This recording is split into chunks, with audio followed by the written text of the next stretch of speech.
Good evening বন্ধুরা। আজ হলো 1 জুন সোমবার। আজকের সন্ধ্যার বিশেষ বিশেষ খবর হলো সুপ্রিম কোর্টে 5 নতুন বিচারপতির নিয়োগ। দেশের সর্বোচ্চ আদালত সুপ্রিম কোর্টে 5 জন নতুন বিচারপতির নিয়োগ অনুমোদন করা হয়েছে। তাদের মধ্যে 4 জন বিভিন্ন হাইকোর্টের প্রধান বিচারপতি হিসেবে দায়িত্ব পালন করছিলেন, অপরজন সুপ্রিম কোর্টের একজন বিশিষ্ট সিনিয়র আইনজীবী। গত 22 ও 27 মে সুপ্রিম কোর্টের কলেজিয়াম এই 5 জনের নাম সুপারিশ করে সেই সুপারিশের ভিত্তিতে রাষ্ট্রপতি দ্রৌপদী মুর্মু প্রধান বিচারপতি সূর্যকান্তের সঙ্গে পরামর্শক্রমে তাদের নিয়োগে অনুমোদন দেন। কেন্দ্র সরকার ইতিমধ্যে এ সংক্রান্ত সরকারি বিজ্ঞপ্তি জারি করেছে। কেন্দ্রীয় আইনমন্ত্রী অর্জুন রাম মেঘওয়াল সামাজিক মাধ্যম এক্সে এই নিয়োগের তথ্য প্রকাশ করেন। নতুন নিয়োগপ্রাপ্ত বিচারপতিরা হলেন সুপ্রিম কোর্টের নতুন বিচারপতিরা হলেন শিলনাগু পাঞ্জাব ও হরিয়ানা হাইকোর্টের প্রধান বিচারপতি, চন্দ্রশেখর বোম্বে হাইকোর্টের প্রধান বিচারপতি, সন্দীপ সচদেবা মধ্যপ্রদেশ হাইকোর্টের প্রধান বিচারপতি, অরুণ পাল্লি জম্মু কাশ্মীর ও লাদাখের প্রধান বিচারপতি ও বেঙ্কিটা সুব্রামণি মোহানা সিনিয়র অ্যাডভোকেট সুপ্রিম কোর্ট। উল্লেখ্য, সুপ্রিম কোর্টে বিচারপতির অনুমোদিত সংখ্যা প্রধান বিচারপতি সহ 34 থেকে বাড়িয়ে 38 করা হয়েছে। বর্তমানে আদালতে 32 জন বিচারপতি কর্মরত রয়েছেন। তবে চলতি জুন মাসে বিচারপতি জে.কে. মহেশ্বরী এবং পঙ্কজ মিত্তল অবসর গ্রহণ করবেন। ফলে নতুন নিয়োগের মাধ্যমে শীর্ষ আদালতের বিচারিক পরিকাঠামো আরও শক্তিশালী হবে বলে মনে করা হচ্ছে।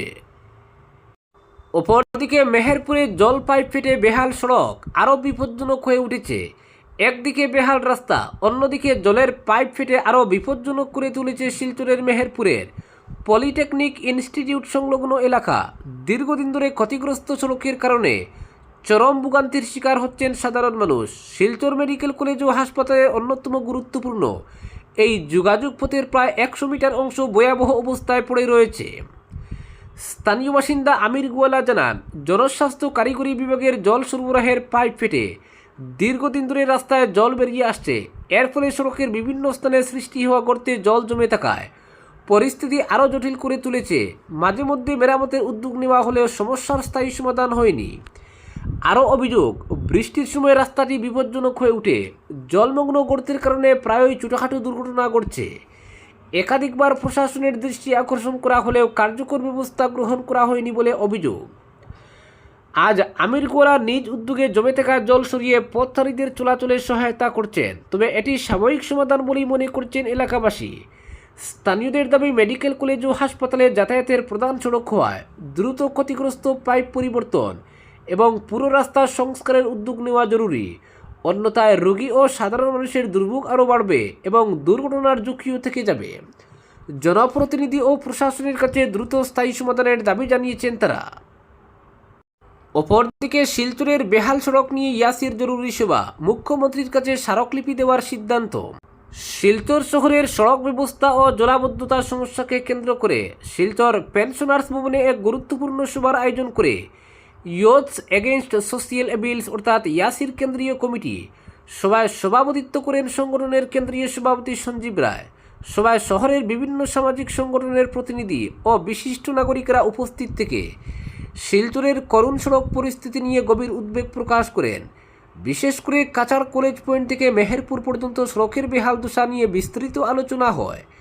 বক্তারা অভিযোগ করেন, দীর্ঘদিন ধরে বিভিন্ন সংগঠন ও নাগরিকদের পক্ষ থেকে সংশ্লিষ্ট সরকারি দপ্তরগুলির সঙ্গে যোগাযোগ করা হলেও সমস্যার স্থায়ী সমাধানে কোনো কার্যকর পদক্ষেপ নেওয়া হয়নি। সভায় বক্তব্য রাখতে গিয়ে সিভিল ইঞ্জিনিয়ার অনির্বাণ ভৌমিক সাম্প্রতিক বছরগুলিতে রাস্তা ও নর্দমা নির্মাণে সংঘটিত বিভিন্ন কারিগরি ত্রুটি ও অনিয়মের বিষয় তুলে ধরেন। তিনি সাময়িক সংস্কারের পরিবর্তে দীর্ঘমেয়াদী ও স্থায়ী সমাধানের উপর গুরুত্ব আরোপ করেন। সভায় সর্বসম্মতিক্রমে সিদ্ধান্ত নেওয়া হয়, শিলচরের সড়ক ও নাগরিক সমস্যাগুলি নিয়ে একটি শক্তিশালী স্মারকলিপি মুখ্যমন্ত্রী হিমন্ত বিশ্ব শর্মার কাছে প্রেরণ করা হবে। স্মারকলিপির সঙ্গে একটি নির্দিষ্ট সময়সীমা উল্লেখ থাকবে। নির্ধারিত সময়ের মধ্যে কার্যকর পদক্ষেপ না হলে সংশ্লিষ্ট সংগঠনগুলি যৌথভাবে ধারাবাহিক গণতান্ত্রিক আন্দোলনের পথে নামবে বলে সভায় জানানো হয়।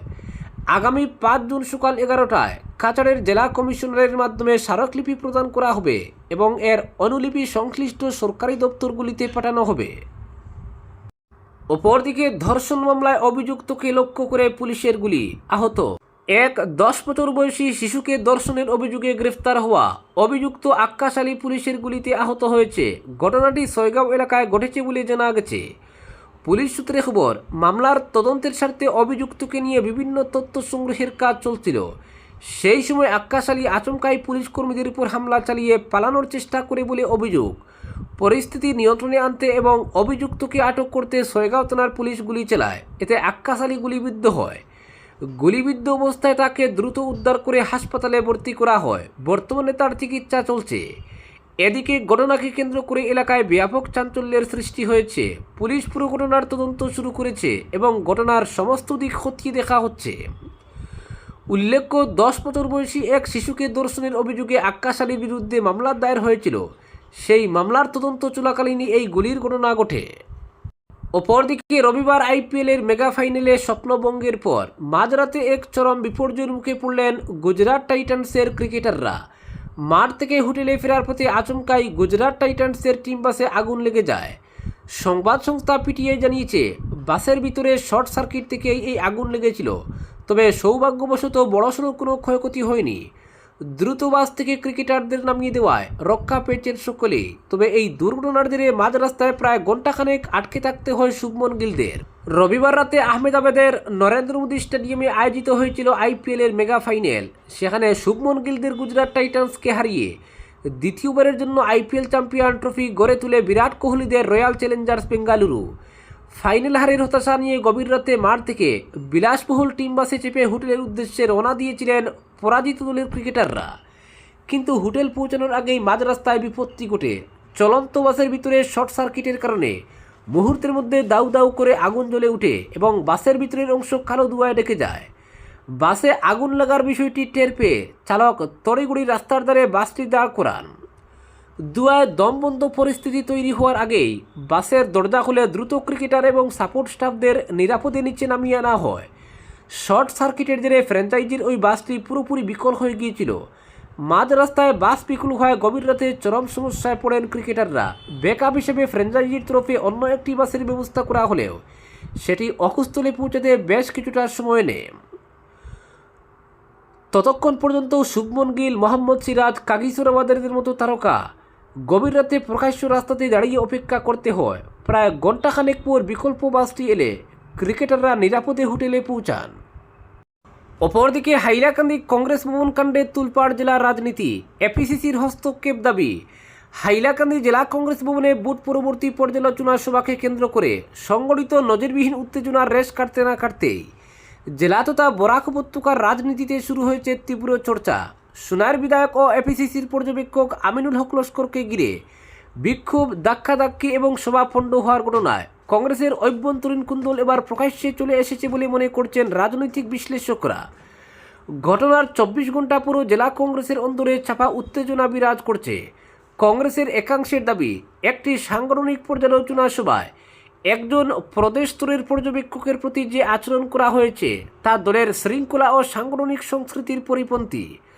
অপরদিকে যুব কংগ্রেস ঘনিষ্ঠ শিবিরের বক্তব্য, দলের স্বার্থে এবং ভোট চলাকালীন বিভিন্ন সিদ্ধান্ত নিয়ে কর্মীদের মধ্যে যে ক্ষোভ ছিল সবাই তারই বহিঃপ্রকাশ ঘটেছে। আর হাইলাকান্দির রাজনীতিতে বহিরাগতদের নাক গলানো অনেকেই মেনে নিতে পারেন না। এদিকে রাজনৈতিক মহলের মতে হাইলাকান্দি কংগ্রেস ভবনের ঘটনাকে শুধুমাত্র স্থানীয় সাংগঠনিক বিরোধ হিসেবে দেখলে ভুল হবে। এর পেছনে প্রদেশ কংগ্রেস সভাপতি এবং প্রদেশ যুব কংগ্রেস সভাপতি তথা আলগাপুর খাটলিজোড়ার বিধায়কের মধ্যে সাম্প্রতিক সময়ে তৈরি হওয়া রাজনৈতিক দূরত্বের ছায়া স্পষ্টভাবে প্রতিফলিত হয়েছে। বিশেষ করে বুথ পরবর্তী পর্যালোচনার জন্য জুবাইরকে বাদ দিয়ে পৃথক পর্যবেক্ষক নিয়োগের সিদ্ধান্তকে কেন্দ্র করেই অসন্তোষের সূত্রপাত বলে দলীয় সূত্রের অভিমত। রাজনৈতিক মহলের একাংশের মতে সদ্য সমাপ্ত বিধানসভা নির্বাচনে আলগাপুর খাটলিজোড়া আসনে জুবাইর এনামের জয়ের নেপথ্যে ব্যক্তিগত ক্যারিশমা বা যুব কংগ্রেসের পৃথক সাংগঠনিক গ্রহণযোগ্যতার চেয়ে রাজ্য জুড়ে কংগ্রেসের পক্ষে তৈরি হওয়া অনুকূল রাজনৈতিক পরিবেশই বেশি কার্যকর ভূমিকা পালন করেছিল। বিশেষ করে গৌরব গগৈকে সম্ভাব্য মুখ্যমন্ত্রী হিসেবে তুলে ধরে যে প্রচার চালানো হয়েছিল তা ওই আসনের বিপুল সংখ্যক মুসলিম ভোটারের মধ্যে ইতিবাচক সাড়া ফেলেছিল বলে মনে করেন পর্যবেক্ষকদের একাংশ।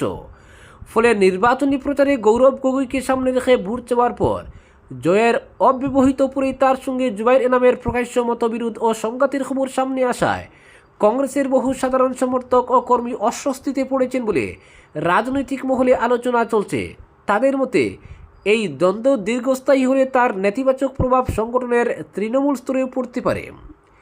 ঘটনার পর জেলা কংগ্রেসের প্রবীণ নেতাদের একাংশ প্রদেশ নেতৃত্বের কাছে একটি বিস্তারিত প্রতিবেদন পাঠানোর উদ্যোগ নিয়েছেন বলে জানা গেছে। ওই প্রতিবেদনে সবার শুরু থেকে শেষ পর্যন্ত ঘটে যাওয়া ঘটনা প্রবাহ, কারা উত্তেজনা ছড়িয়েছিলেন এবং কেন পরিস্থিতি নিয়ন্ত্রণের বাইরে চলে যায় তার উল্লেখ থাকবে বলে সূত্রের খবর। অন্যদিকে জেলা কংগ্রেসের একাধিক নেতা নাম প্রকাশ না করার শর্তে জানান, হাইলাকান্দির ঘটনা প্রদেশ নেতৃত্বের জন্য অস্বস্তিকর পরিস্থিতি তৈরি করেছে। কারণ সদ্য সমাপ্ত বিধানসভা নির্বাচনে প্রত্যাশিত ফল না পাওয়ার পর সাংগঠনিক পুনর্মূল্যায়নের পরিবর্তে প্রকাশ্যে গোষ্ঠীদ্বন্দ্ব সামনে চলে আসায় দলের ভাবমূর্তি ক্ষতিগ্রস্ত হয়েছে। এদিকে ঘটনার পর সোনাইয়ের বিধায়ক তথা এপিসিসির পর্যবেক্ষক আমিনুল হক লস্কর সংবাদ মাধ্যমকে জানিয়েছেন, হাইলাকান্দি জেলা কংগ্রেস ভবনে সংঘটিত সমগ্র ঘটনার একটি বিস্তারিত প্রতিবেদন তিনি আসাম প্রদেশ কংগ্রেস কমিটির কাছে জমা দেবেন।